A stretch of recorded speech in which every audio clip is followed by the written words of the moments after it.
যুক্তরাষ্ট্র ইরানের পারমাণবিক স্থাপনায় হামলা চালিয়েছেন। বিমান হামলায় ব্যাপক ক্ষয়ক্ষতির চিত্র উঠে এসেছে আল জাজিরা এবং বিবিসি বাংলার রিপোর্টে। অপারেশন মিডনাইট হ্যামার নামে পরিচালিত অভিযান ইরানের পারমাণবিক স্থাপনায় হামলা চালানো হয়। প্রায় যুক্তরাষ্ট্র থেকে B-2 বোমারু বিমানে স্থানীয় শুক্রবার উড্ডয়ন করে 18 ঘন্টা ফ্লাই করে ইরানের পারমাণবিক স্থানে ফ্লোরিডাতে হামলা চালায় এবং আজ রোববার মার্কিন প্রতিরক্ষা সদর দপ্তর পেন্টাগন সংবাদ সম্মেলনে এসব তথ্য জানান কেইন। আল জাজিরার প্রতিবেদনে বলা হয়, কেইন জানান, যুক্তরাষ্ট্রের সামরিক বাহিনী একাধিক শাখা পরিকল্পিত ও সমন্বিতভাবে এই অভিযান পরিচালনা করেন। ইরানে হামলা চালানোর সময় দেশটির প্রতিরক্ষা বাহিনীর পক্ষ থেকে কোনো প্রতিরোধ আসেনি বলে উল্লেখ করেন জেনারেল কেইন। তিনি বলেন, ইরানের প্রতিরক্ষা বাহিনী থেকে গুলি ছোড়ার ইঙ্গিত পাওয়া যায়নি।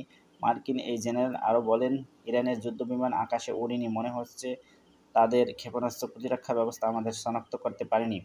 ইসরায়েল 13 জুন ভোর রাত ইরানে হামলা করে।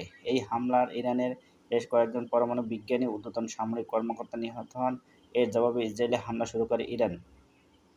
পাল্টা হামলা এবং প্রতিরোধ গড়ার উপায় খুঁজে পেন এবং যুক্তরাষ্ট্রের এই হামলার প্রতিবাদে ইরানের সশস্ত্র বাহিনী তারা কিন্তু ইসরায়েলে 30টি ব্যালিস্টিক ক্ষেপণাস্ত্র নিক্ষেপ করে এবং ব্যাপক ক্ষয়ক্ষতি হয় এবং তারা তা প্রতিরোধ করতে পারেনি।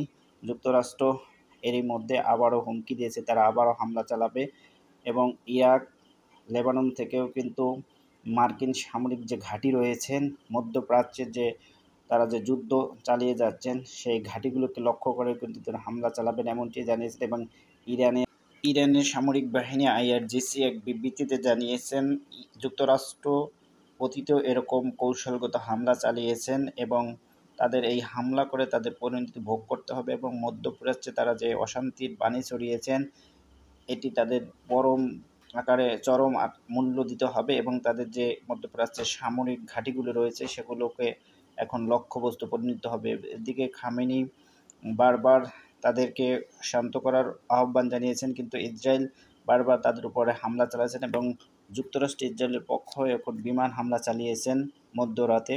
এর পরিপ্রেক্ষিতে IRGCও 30টি ব্যালিস্টিক ক্ষেপণাস্ত্র নিক্ষেপ করে ইসরায়েলে।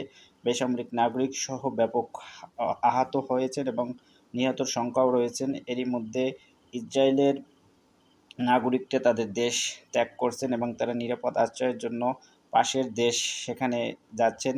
ইরাক থেকেও কিন্তু যুক্তরাষ্ট্রকে বারবার অনুরোধ করা হয়েছে এবং তারাও কিন্তু পাল্টা হামলার জন্য রেডি হয়ে আছে এবং লেবাননের হুতি বাহিনী তারাও কিন্তু